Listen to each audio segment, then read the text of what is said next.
दोस्तों नमस्कार, सभी का स्वागत है पर्वतजन डिजिटल पर। मैं हूं आपके साथ विजय रावत। हमारे साथ बॉबी पंवार जी मौजूद हैं और इनको देखकर एक ही कहावत याद आती है कि सत्या परेशान हो सकता है, दुखी हो सकता है, लेकिन पराजित कभी नहीं होता। बॉबी पंवार ने वो साबित करके दिखाया है, क्योंकि बहुत ट्रोल इनको झेलने पड़े वीडियो और वीपीडियो वाले मुद्दे पर। लगातार आवाज़ उठा रहे थे। उत्तराखंड में पहले शख्स थे जो शुरू से ही आवाज़ उठा रहे थे कि इसमें कुछ धांधली है, और बहुत आलोचना भी इसके लिए झेलनी पड़ी। लोगों ने तरह तरह की बातें भी करी कि आप हर भर्ती में आ जाते हो, हर भर्ती में कहते हो धांधली है। लेकिन आज रिजल्ट सबके सामने है। एसटीएफ की जो रिपोर्ट आई है और कल जो लखनऊ के जो तार इसमें जुड़े हुए हैं, ये भी बड़ा अचरज करने वाला विषय। बॉबी भाई के पास लिए चलते हैं सीधा। बॉबी भाई, सबसे पहले तो बहुत स्वागत है आपका। और कुछ दिन पहले हमने इंटरव्यू भी किया था, उसमें बड़ा ट्रोल आपको लोग कर रहे थे, कह रहे थे कि बॉबी पंवार हर भर्ती में आ जाते हैं और हर भर्ती में कहते हैं धांधली हुई है। लेकिन आज रिजल्ट सबके सामने, तो कितनी बड़ी जीत मानते हैं अपनी खुद की ये? देखिए, ट्रोल करना एक अलग बात होगी। मेहनती छात्रों का भी सही था कि यार हमारा सिलेक्शन हुआ, हमारी मेहनत है, पर जो उनके पीछे काली भेड़ें घुस रही थी, दिक्कत उनसे थी। और बात ट्रोल करने की रही तो हो सकता है उन लोगों को ये अंदाज़ा ना हो कि उत्तराखंड में इस प्रकार का रैकेट चल रहा है। सबसे बड़ी बात यह है, आज अगर उनको ये सामने दिख गया है, ये साबित हो गया कि वास्तव में उत्तराखंड की भर्तियों में लगातार पिछले समय से कई भर्तियों में इस प्रकार के जो वो चल रहा है, भ्रष्टाचार चल रहा है, तो वो सबके सामने है। अब शायद ट्रोल इसलिए ना करें क्योंकि उन्हें पता नहीं होगा, मैं ये मानता हूँ। परंतु अब जैसे लखनऊ के तार है, तो लखनऊ के भी जो तार है जो अभी पकड़े गए हैं, वो मैं आप लोगों को बता देना चाहता हूँ और स्पष्ट रूप से बता देना चाहता हूँ। और आयोग के जो पदाधिकारी या कर्मचारी मुझे देख रहे हैं, वो ये भी सुन लें कि ये जो लखनऊ का जो तार जोड़ा है, ठीक है, लखनऊ का तार जुड़ना ठीक है और है भी, परंतु लखनऊ का जो तार जुड़ा है, जो गिरफ्तारी हुई है, बहुत छोटे मछली की है। इसमें जो तार है वो सीधे सीधे आयोग से और लखनऊ का तार था। हमारे पास डिटेल है उस चीज़ की, और बहुत जल्दी लोगों के सामने उजागर भी होगी वो चीज़। मैं बता रहा हूँ, हमारे पास उस चीज़ की डिटेल है कि लखनऊ के तार से कौन सा बड़ा तार और आयोग का कौन सा बड़ा तार, कौन कनेक्ट थे आपस में। ये छोटे छोटे तार तो जुड़े ही हैं, जो पीआरडी के जवान को फंसा रहे हैं या टेक्निकल डिपार्टमेंट 4th क्लास कर्मचारी को फंसा रहे हैं, मतलब आगे कर रहे हैं। वहाँ से भी एक उस बंदे को फंसा रहे जो वहाँ 21,000 रुपये लेकर जॉब कर रहा है। परंतु जो बड़े तार हैं कुछ ही दिनों में आपके सामने होंगे और बहुत जल्दी उसका खुलासा होगा। देखिए, बहुत बड़ा खुलासा करने जा रहे हैं। सीधा सीधा आयोग पर उंगली उठा रहे हैं कि आयोग वालों, अगर आपने धांधली करी होगी तो आप भी इसमें बच नहीं पाएंगे। बॉबी भाई, मेरी समझ में एक ये चीज़ नहीं आ रही है कि चलिए इसके तार, आपने कहा है कि छोटी छोटी मछलियां इसमें हैं, और उन्होंने साबित भी किया है, जो पकड़ा भी गया है अभी, जो 36 लाख जिसने बोले थे कि 36 लाख उसको मिले थे। तो मेरी समझ में ये नहीं आ रहा, चलो उसने पेपर लीक कर भी दिया होगा, लेकिन पेपर कौन से शिफ्ट में कौन सा पेपर देना है ये तो आयोग डिसाइड करता है। उनको ये कैसे पता चला कि कौन सी शिफ्ट में कौन सा पेपर होने वाला है? ये जब मामला पूरा अंदर से जुड़ा हुआ होता है, ये तो बात मैं पहले भी कह चुका था, जब कुछ साबित नहीं हुआ था तब मैंने इस बात को कह दिया था कि आयोग तय करता है कि किस बच्चे को किस शिफ्ट में परीक्षा दिलवानी है। एक ही गांव से कई लोगों का सिलेक्शन और एक ही शिफ्ट के माध्यम से होना भी अपने आप में संदेह, बहुत बड़ा संदेह है। संदेह क्या, कई गांव हमने देखे हैं, पूरे ब्लॉक में या पूरे ज़िले में ऐसे वो नहीं होता कि पूरे ज़िले के एक ज़िले के लड़के एक उससे शिफ्ट से ही सिलेक्टेड हो जाए। वहाँ तो एक गांव के ही पूरे कैंडिडेट एक शिफ्ट से ही सिलेक्टेड हो गए। इसलिए हमने पहले आशंका जाहिर कर दी थी कि ऐसा हुआ है, और वास्तव में सबके सामने खुल के आया है। और मैं बता दूं कि जो ये पूरा मसला है, इसमें आज छोटे छोटे मछलियों को फंसाया जा रहा है। मैं आपको ये भी कहना चाहता हूँ, और जो दर्शक देख रहे हैं और जो भी लोग हमें सुन पा रहे हैं, मैं उन्हें ये भी कह दे रहा हूँ कि जैसे पश्चिम बंगाल में आजकल नोटों के बंडल मिल रहे हैं, बहुत जल्दी आपके सामने भी उत्तराखंड में नोटों के बंडल खुलने वाले हैं। कुछ नोटों के बंडल तो हमने देख भी लिए, 37 लाख रुपए। नहीं, 37 वो देखे, 36 आपने ये बोल दिए कि 36 लाख इनको मिले। परंतु मैं एक कहना चाहता हूँ, क्या जो वो 4th क्लास कर्मचारी उसे मानेंगे जो 21,000 रुपये की पगार लेकर प्रिंटिंग प्रेस में काम कर रहा है, क्या ये हो सकता है कि वहाँ तो बड़े गोपनीयता से काम होता होगा। जब पेपर की सील होती है, जब प्रिंटिंग होती है, तो उसे फ़ोन लेने की इजाज़त किसने दी कि तू वो फ़ोटो खींच वहाँ से? वहाँ तो बिल्कुल चेकिंग होके जाना चाहिए अंदर। परंतु जब उसके ऊपर कोई बड़ा हाथ था, उन्होंने फ़ोन लेके अंदर उसे भेजा और बोला कि भाई हमें तीनों शिफ्टों के पेपर दे। और 36 लाख में, यहाँ तो टेंडर करोड़ों में जाते हैं, आप 36 लाख को क्या आंकलन करना चाहते हैं? हो सकता है कि उसको 36 लाख मिले हो, बाकी जो उससे ऊपर वाला जो तार है वो कुछ ही दिनों में खुलासा हो पाएगा सबके सामने, उस तार को कितने पैसे मिले होंगे। और सबसे बड़ी बात है कि उसने वहाँ से उत्तराखंड में किस तार को पेपर दिया था। कितना आशंका लग रही है आपको? कितने तकरीबन इसमें ब्लैक शिफ्ट निकलेगी? 916 पदों पे थी, कितने तकरीबन होंगे इसमें? देखिए, हम अपना आंकड़ा तो नहीं कह सकते। हमने हमेशा से ही शुरू से, जब आयोग के अध्यक्ष और सचिव ये कह रहे थे कि पारदर्शिता से हुई है, इसमें कुछ नहीं हुआ है, हमने तब से ही ये आंकलन कर दिया था कि कम से कम 350-400 लोग इसमें गलत तरीके से चयनित हुए हैं। 350-400 तो बहुत बड़ा आंकड़ा। ये हमने पहले कहा था कि 350-400 चयनित हुए हैं, परंतु तब आयोग के अध्यक्ष सचिव कहते थे कि नहीं, लगता है 4-5 ब्लैक शिप है, लगता है 30-40 ब्लैक शिप है। हमने तब ये कहा, साक्षात्कार किया था, तो अभी भी उनका यही कहना है कि 30-40 के आसपास उनका अंदाजा अभी भी है। नहीं, 30-40 का अंदाजा ठीक है, आप रकम तो देख ले कितनी अभी मिल गई है। 1 करोड़ तो अभी हो गया, 36-37 लगभग, तो 30-40 में कमाल हो गए उतना। उसके बाद ये मान के चलो कि अभी जो एसटीएफ से और उनसे जो उगला रहे हैं अंदर एसटीएफ टीम, तो वो कह रहे हैं कि लगभग 500 लोगों ने इस मतलब पेपर को लेकर वो किया है, 500 लोगों ने इस पेपर को पढ़ा है, लगभग ये रिपोर्ट आई थी। 500 लोग, तो मतलब बहुत बड़ी एक, शायद उत्तराखंड के इतिहास में इससे बड़ी कोई धांधली नहीं हो सकती, वो भी उन बच्चों के साथ जो दिन रात मेहनत करते हैं। 500 का आंकड़ा वाकई में बहुत बड़ा चौंकाने वाला आंकड़ा है। 916 पदों की भर्ती होती है और 500 अगर निकल के आते हैं तो वाकई में ये बहुत बड़ा चौंकाने वाला ये आंकड़ा होगा। बिल्कुल चौंकाने वाला होगा। और इससे पूर्व जो परीक्षाएँ हुई है उसमें तार ऐसे अब जुड़ रहे हैं कि सचिवालय रक्षक की परीक्षा हुई, मात्र 33 या 35 पदों के लिए परीक्षा हुई थी। उस परीक्षा को तो बकस देते, उस परीक्षा में भी बहुत बड़ी मात्रा में घोटाला हुआ है, उस परीक्षा में भी पेपर बेचा गया है। और उस परीक्षा में पेपर बेचा गया है, आज उनमें से एक साथी जेल के अंदर बंद है, उन्होंने ने इस पेपर को बेचा था।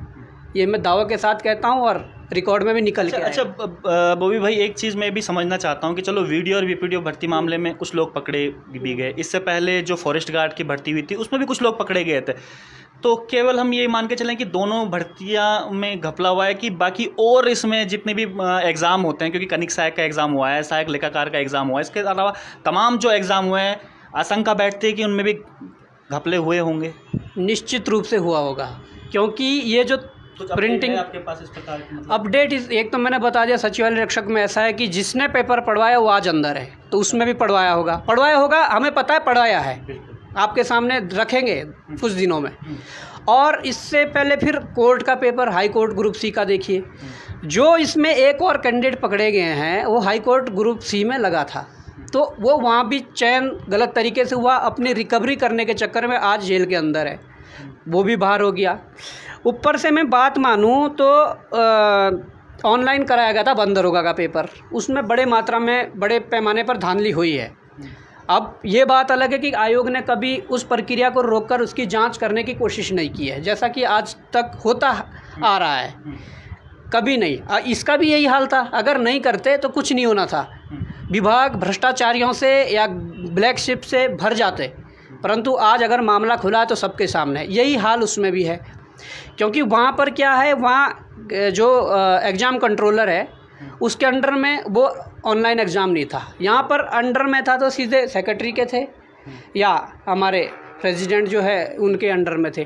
तब अब वहाँ पर ये देखना होगा कि उसमें इतनी बड़ी व्यापक धांधली होने के बाद कौन सीधे डायरेक्ट जुड़ा हुआ है।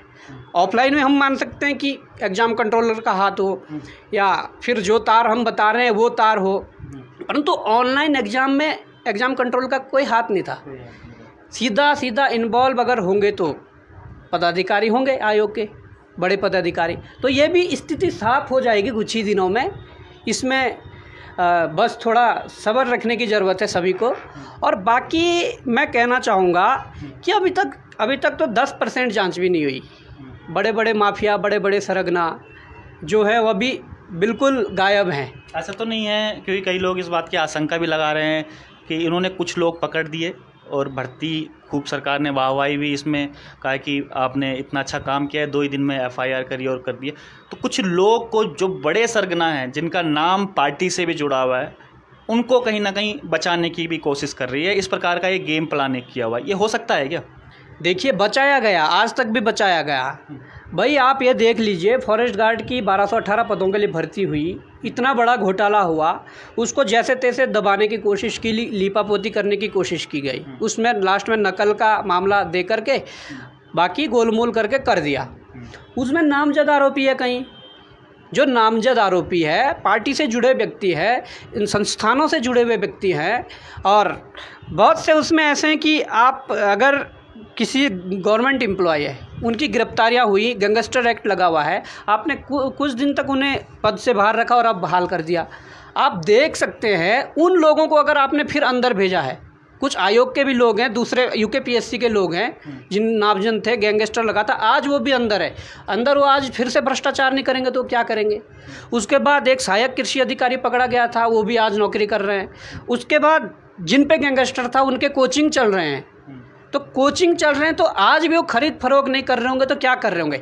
ये कानून क्यों नहीं है उत्तराखंड में कि जो गलत काम कर रहे हैं और जो युवाओं के भविष्य के साथ खिलवाड़ कर रहे हैं, उन पे कम से कम उस काम पर तो आजीवन प्रतिबंध लगे जिस काम में वो दोषी पाया गया है।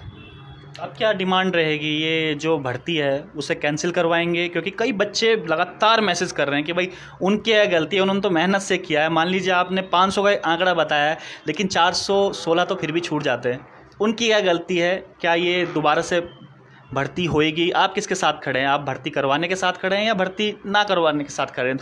एग्ज़ाम की बात मैं कर रहा हूँ। देखिए, एग्ज़ाम की बात आप कर लीजिए, एग्ज़ाम की बात नहीं है। हम तो ये कहना चाहते हैं कि भर्ती कैंसिल कराना हमारा भी मकसद नहीं था, परंतु आज अगर ये पुष्टि हो चुकी है कि तीनों पेपर बाहर थे, और बाहर भी कब हुए, जब सील लग रही थी लखनऊ में, तो ये तो कम से कम 1-1.5 माह पूर्व की बात है। पेपर से 1-1.5 माह पूर्व सील लग रही होगी, तो 1-1.5 माह पहले जब उत्तराखंड पेपर पहुंच गया होगा, 1 महीने में वो किन किन माध्यमों से पहुंचा होगा। उसने कहा कि मैंने तो टेलीग्राम पे दिया, उसने टेलीग्राम पे दे दिया, उसके बाद किस किस माध्यम से अनेकों जगह वो पेपर पहुंचा, ये आंकलन करना नामुमकिन है। और इस स्थिति में जो शर्तें होती है, जो नियम होते हैं, वो यही है कि री एग्ज़ाम ही एक ऑप्शन बचता है। री एग्ज़ाम तो होगा इसका, परंतु यहाँ तक हमारी लड़ाई नहीं है। सबसे बड़ी बात यह है, यहाँ तक लड़ाई नहीं है। लड़ाई तब अंजाम तक पहुँचेगी जब बड़े बड़े सरगना अंदर होंगे, बड़े बड़े माफिया अंदर होंगे, और बड़े ऐसे अधिकारी जो बिल्कुल धौंस के साथ कहते थे कि हाँ हम करते हैं, ऐसा करो, तुमसे जो होता है करो। हो सकता है उनके ऊपर किसी बड़े नेताओं का हाथ हो, परंतु हमारे ऊपर आज मासू महाराज और गोलजू देवता का हाथ था। हमने जिस दिन ये लड़ाई शुरू की थी, हमने मासू महाराज और गोलजू देवता का नाम शुरू किया था कि इस बार न्याय होगा, और न्याय के दोनों देवताओं से गुहार लगाई थी, इस बार उत्तराखंड के बच्चों के साथ न्याय होना चाहिए। और मासू महाराज और गोलजू देवता ने बात सुनी।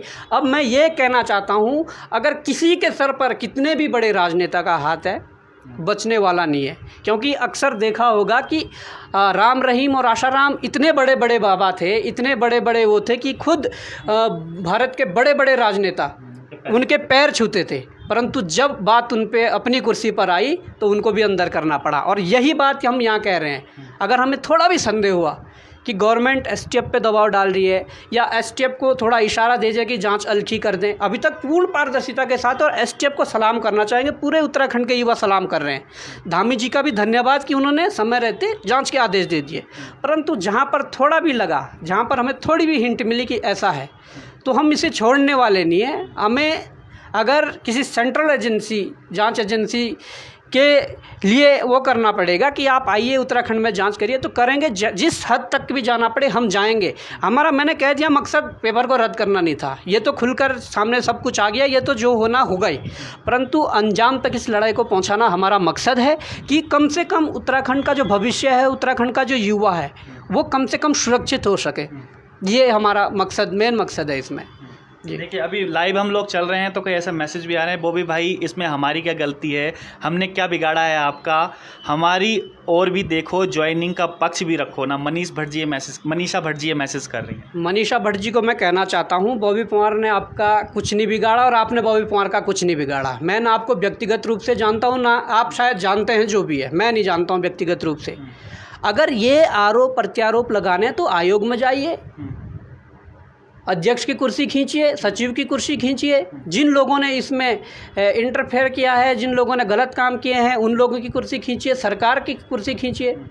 बॉबी पंवार तो अपने जो उसके जो पद है, हम मेरे पास एक अध्यक्ष का पद है, तो मैं अपने कर्तव्यों का पालन कर रहा था, जो मुझे करना चाहिए था मैंने वो किया।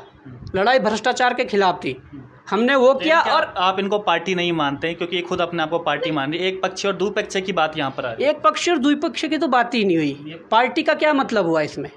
इसमें मामला ये था, जांच का विषय था। आप मेरे स्टेटमेंट उठा के देख लीजिए, मीडिया में, अखबार में, टीवी चैनलों में या सोशल मीडिया में आप देख लीजिए। मैंने कभी भी, जब तक ये पुष्टि नहीं हुई कि पेपर लीक हुआ था, जहाँ तक कि जब तक हमने स्क्रीनशॉट भी दिए थे उसके बाद भी हमने ये नहीं कहा था कि रद्द हो। अंतिम क्षण तक हमने ये कहा कि जांच में जो पाया जाएगा उस आधार पर निर्णय लिया जाएगा। और आज जांच में सब कुछ खुल गया है, तो निर्णय क्या लेना, वो निर्णय हो चुका है। परंतु मैं तो ये कहना चाहता हूँ, अभी भी कुछ लोग चाह रहे हैं कि अंतिम रिपोर्ट आए। अंतिम रिपोर्ट में कितना समय लग जाता है ये किसी को पता नहीं है। ये ना तो आयोग को पता है, ना हमें पता है, ना चयनित अभ्यर्थियों को पता है, ना एसटीएफ को पता है। और नतीजे क्या होंगे इसके सबको पता है कि तीनों पालियों का पेपर 1-1.5 महीने पहले लीक था। तो नतीजा ये होगा कि रद्द होना है, पुनर्परीक्षा करवानी। इसलिए मैं कहना चाहता हूँ कि बिल्कुल समय रहते हुए आप 30 दिन 60 दिन के अंदर इस परीक्षा को दोबारा पारदर्शिता के साथ करवाया। आयोग में जो बैठे अधिकारी हैं उनकी भी हमारे पास एक लिस्ट है, और भी कर्मचारी हैं अंदर जो जिनकी संलिप्तता इसमें दर्शाई जा रही है या जिनकी संलिप्तता पे शंका है, उन लोगों को भी वहाँ से हटाकर उनके खिलाफ जांच बिठाकर वहाँ पर किसी ईमानदार व्यक्तियों को बिठाकर ये परीक्षा दोबारा बिल्कुल पारदर्शिता के साथ संपन्न करवानी चाहिए। जी, कितने समय में तकरीबन? 30 दिन 60 दिन में। जब हिमाचल 15 दिन में करवा सकता है तो आप इससे 3 गुना 4 गुना टाइम ले लीजिए, है ना। आपकी डिमांड है? बिल्कुल हमारी ये डिमांड है, पर इनके खिलाफ भी एक्शन होना चाहिए, इनकी जाँच भी होनी चाहिए, संपत्तियों की जाँच होनी चाहिए। जिन लोगों के करोड़ों के मकान बन रहे हैं ना, उनकी भी जांच होनी चाहिए। चलिए, भर्ती, ये वीडियो और वीपीडी भर्ती से अगर हम अलग हट के बात करें तो आपका कहना है कि अन्य भर्तियों में भी धांधली हुई है, ऐसा आप आरोप लगा रहे हैं। ये हो सकती है, ऐसा आपको कुछ इनपुट वगैरह मिला है, तो इसके बाद अब अन्य भर्तियों पर भी आपका शिकंजा रहेगा कि इनकी भी जाँच कराई जाए, इनके खिलाफ भी आवाज़ उठाएंगे? देखिए, जिन भर्तियों पर डाउट है उन भर्तियों की जाँच तो करवानी है और होनी भी चाहिए, क्योंकि गलत तरीके से जो व्यक्ति अंदर जाएंगे वो सिस्टम के लिए भी ठीक नहीं है और हमारे उत्तराखंड के लिए भी ठीक नहीं है। उन भर्तियों की तो जांच होगी, और कुछ भर्तियां तो ऐसी है जिनमें साफ साफ अब जाहिर हो गया कि वो पेपर बाहर आए थे। तकरीबन कितनी भर्तियां हैं ऐसी और कौन कौन सी भर्तियां हैं? आप देख सकते हैं, मैंने सचिवालय रक्षक का नाम लिया, उसका पेपर बाहर था। हाई कोर्ट का पेपर भी भारी था लगभग। वन दरोगा में काफ़ी अनियमितताएं हुई है, काफ़ी बढ़ चढ़ के भ्रष्टाचार उसमें हुआ है, उसकी भी वो भी जांच का विषय है। बाकी वीडियो वीपीडीओ तो है ही, और उसके बाद आप देख सकते हैं कि और अगर अभी वीपीडीओ पिछली परीक्षा हुई थी 2016 और 18 वाली, तो उसमें भी जांच के आदेश हो गए हैं, ऐसा नहीं है। और साथ साथ जांच में यदि कुछ और भी निकलता है तो उस आधार पर जांच होगी। अच्छा, इसी बीच जो हमारे पूर्व मुख्यमंत्री थे त्रिवेंद्र सिंह रावत, उनका भी एक बयान आया था। उनका कहना था कि ये जो आयोग है इसे भंग कर देना चाहिए, और कई लोगों ने फिर ट्रोल भी उनको किया कि भाई 4 साल आप भी तो मुख्यमंत्री रहे, आपसे तो एक भ्रष्टाचार की मक्खियाँ भी नहीं उड़ाई गई। तो बॉबी पंवार उत्तराखंड जो आपका बेरोजगार संघ है उसके अध्यक्ष होने के नाते किस तरीके से देखते हैं इस बयान को? देखिए, बयान को जब तुम ट्रोल करने वाला बयान दोगे तो ट्रोल तो होंगे ही। मतलब जब आपके पास सत्ता थी, जब आपके पास पावर थी, तो आपने एक्शन नहीं लिया। अब जब कुछ नहीं है तब आप कह रहे हैं कि ऐसा होना चाहिए। जिस पे करने की क्षमता होती है वो करके दिखाता है। उन्हें करना चाहिए था उस समय। उनके कार्यकाल के दौरान बहुत बड़ा भ्रष्टाचार हुआ फॉरेस्ट गार्ड में, उसमें तो लिपापोती करने में लगे रहे, पैसा ना डूबे, इसलिए 10 मार्च को उन्होंने इस्तीफा दिया। और 3 बजे इस्तीफा देते हैं, 7 बजे रिजल्ट जारी कर देते हैं। मतलब अपने लोग पूरे बचाने थे, पैसा भी बचाना था। मैं वही तो कह रहा हूँ, अगर डूब जाते पैसे तो देने वाले आगे रुकते, परंतु जिनका पैसा नहीं डूबे वो तो आज कर रहे हैं, मज़े से जॉब कर रहे हैं।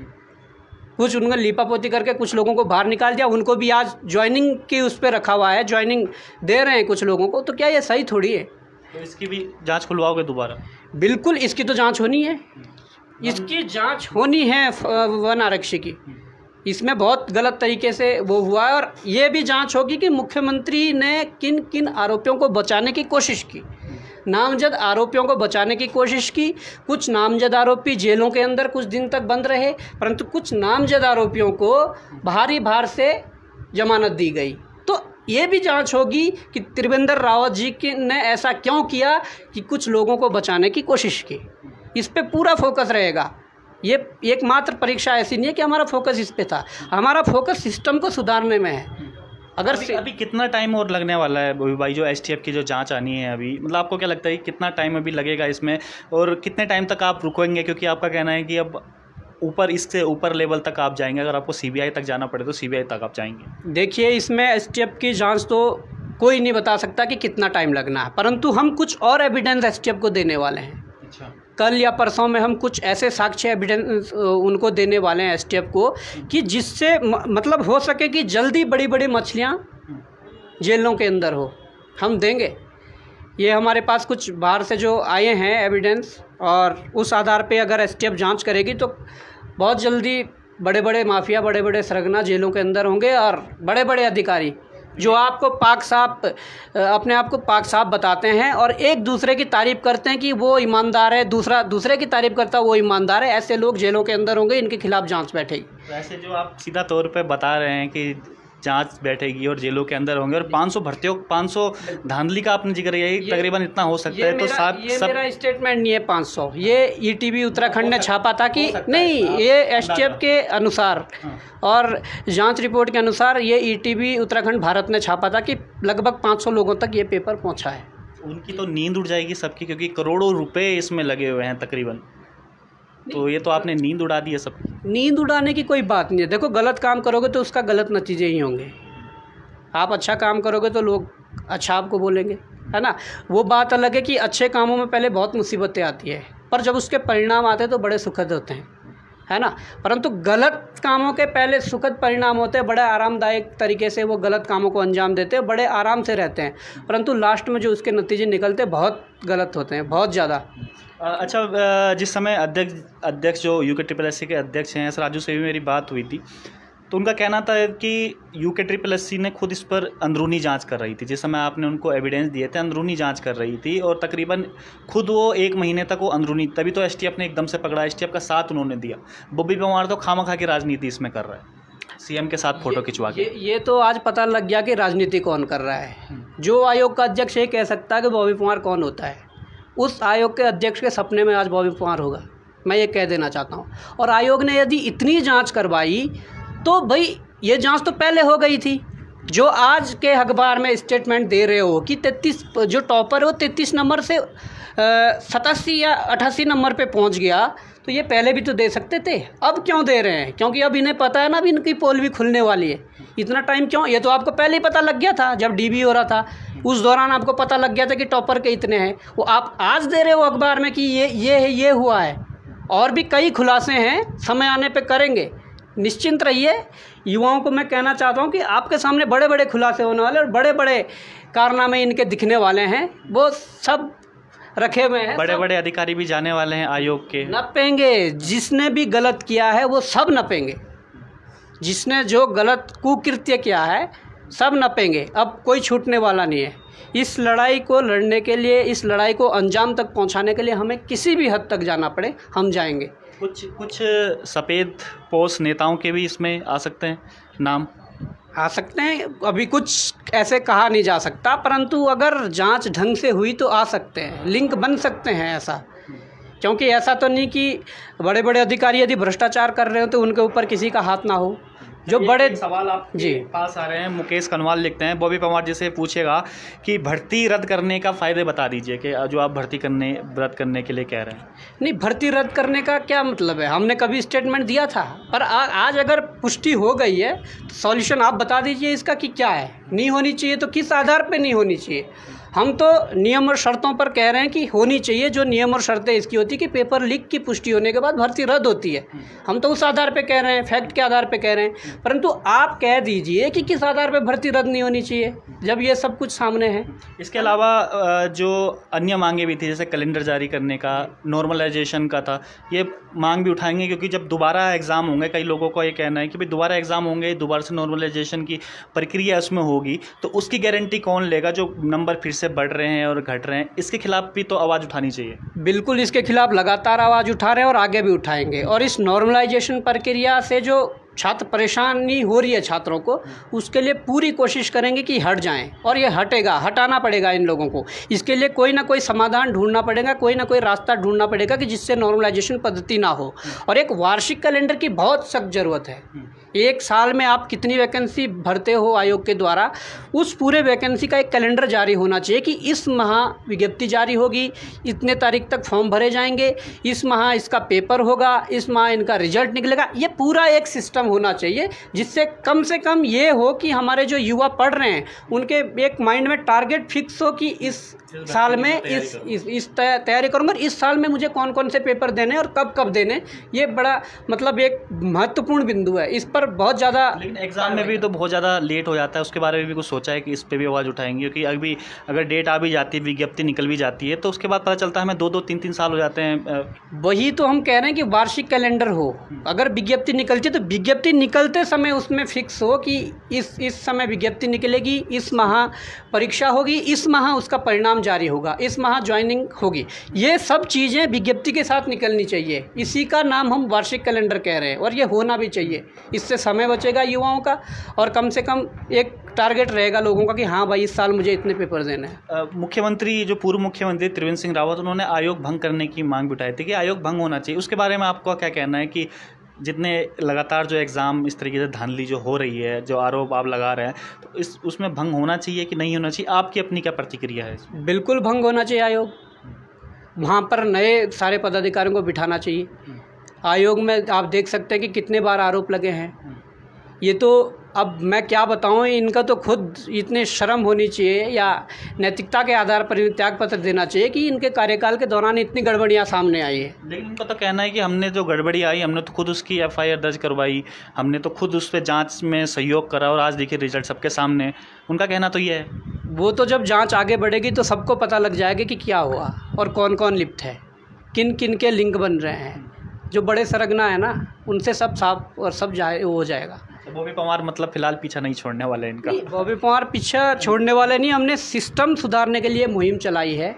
अब इसमें क्या क्या हमें सीढ़ियाँ चढ़ने पड़ रही है, क्या क्या सीढ़ियाँ उतरने पड़ रही है, वो चीज़ें जो भी रास्ते में आएगा, मतलब ये मुसीबतें वगैरह सबको पार करके अंजाम तक पहुंचाना है। मेन मकसद तो यही है। अच्छा, जो वर्ग खफा है उसे कैसे मनाएंगे? क्योंकि काफ़ी जो बच्चे हैं वो खफा भी हैं कि यार बॉबी भाई मेहनत करे हुए जो हैं वो उनका परिणाम नहीं निकल पा रहे, वो उनके बारे में बात तक भी नहीं करते। उनके बारे में तो कुछ सोचिए ना, उनको कम से कम हो जाए कि यार चलो बॉबी जी ने बोला है तो कम से कम अब हम इस बारे में सोचेंगे। उनके बारे में तो थोड़ा सोचिए। वो कहते हैं कि हमेशा एक पक्षीय बोलते रहते हैं। एक पक्षीय तो हमने कभी बोला नहीं है, परंतु लोगों को लगता है, लोगों की मेंटलिटी ये बन गई है कि एक पक्षीय बोलते हैं। हमने जो भी बोला हमेशा मतलब लोगों के हित में इसलिए बोला है, प्रदेश का हित उसमें है, भ्रष्टाचार के खिलाफ बोला है। अब लोगों को उसमें कई लोगों को दिक्कतें यदि होती है, समझ सकता हूँ। कई लोग तो बिल्कुल है मतलब उस स्थिति में है कि आगे पढ़ाई कर पाना या ये चीज़ें भी होती है ना। परंतु मैं उन्हें ये कहना, अगर वो वास्तव में पढ़ने वाले हैं तो अगर ये 916 फेयर हो गई ना, तो आप जो अभी रैंक है उससे अच्छी रैंक में आओगे। क्योंकि इसमें ऐसे ऐसे लोग हैं, इस ऐसे ऐसे लोगों को भरा है और टॉप रैंकों पे, बताओ ना आप। अच्छा, आप लगातार आवाज़ उठा रहे हैं और करोड़ों के खुलासे अगर होंगे इसमें, तो उसका एक हाथ होगा सबसे बड़ा, वो है बॉबी पवार। तो कुछ धमकियां वगैरह भी आ रही हैं आपको? क्योंकि कई लोग कह रहे हैं कि बॉबी भाई को सिक्योरिटी दो, इस तरीके की बातें कर रहे हैं कि अब बॉबी भाई का कई लोग प्रहार कर सकते हैं, इंटेंसली उनको नुकसान पहुंचा सकते हैं। देखिए, बीच में जब प्रकरण चल रहा था तो कई लोगों ने धमकियां देने की कोशिश की थी बीच में कि ऐसा कर देंगे वैसा कर देंगे। मैंने बीच में आपके चैनल के माध्यम से उसका उजागर भी किया था कि कई लोग गोली मारने की धमकी तक दे रहे हैं। परंतु हम इन धमकियों से डरने वाले नहीं हैं। ये उत्तराखंड किसी के बाप की जागीर नहीं है। हम उत्तराखंड के बेटे हैं और उत्तराखंड के लिए लड़ेंगे, और जिस भी स्थिति तक लड़ना पड़े, जिस भी परिस्थिति में लड़ना पड़े, हम लड़ेंगे। आप जो इस तरह की धमकियां हैं उससे डरने वाले तो हम हैं नहीं, परंतु हाँ, हो सकता है कि कई लोग करें, ये कोशिशें करें, हो सकता है, क्योंकि करेंगे, जिनके करोड़ों डूब रहे करेंगे कोशिशें, पर उस चीज़ की परवाह नहीं है। इस चीज़ को सरकार को भी देखना चाहिए, हमारे प्रशासन शासन को देखना चाहिए कि हाँ, वास्तव में अगर इतने बड़े बड़े खुलासे हो रहे हैं तो कम से कम कुछ सुरक्षा के इंतजाम किए जाएं। इस प्रकार की चीज़ें शासन प्रशासन द्वारा। पूरा उत्तराखंड का युवा आपके साथ हैं और पूरे उत्तराखंड का जो युवा है आपको अपना एक आदर्श मानता है, अपना एक हीरो मानता है। मैं पर्वतजन में भी हमने एक खबर चलाई थी, तो उनको क्या कुछ संदेश देना चाहेंगे जाते जाते? देखिए, मैं तो यही संदेश देना चाहूँगा कि आप अपनी अच्छे से तैयारी करें, और हम आपको शुभकामनाएं देते हैं कि आपका अच्छे जगह सिलेक्शन हो।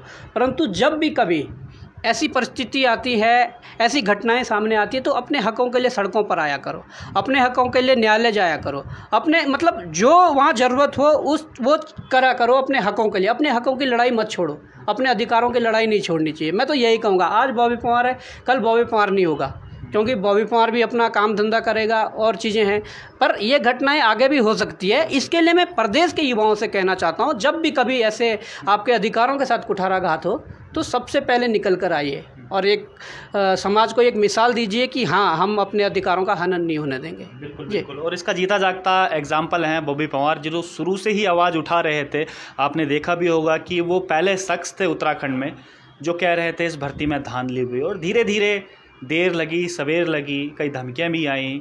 उसके बाद कई लोगों ने इनको आलोचना भी इनकी करी, लेकिन आज उसका परिणाम सभी के सामने है। तो बॉबी पंवार जी का साफ कहना है कि भाई अपने हक हकूक़ के लिए लड़ना चाहिए। जितने भी आज युवा हैं और जिन्होंने एग्ज़ाम निकाल दिया है, वो भी उम्मीद ना छोड़ें। अगर आप वाकई में एग्ज़ाम निकालने वाले हैं तो दोबारा से इसकी तैयारी ज़रूर कीजिएगा, क्योंकि इसमें जिस प्रकार की धांधली हुई है तो ज़्यादातर चांसेस ये हैं कि ये भर्ती कैंसिल ज़रूर होगी। तो आज के लिए इतना ही। आप देख रहे थे आपका अपना पर्वतजन डिजिटल।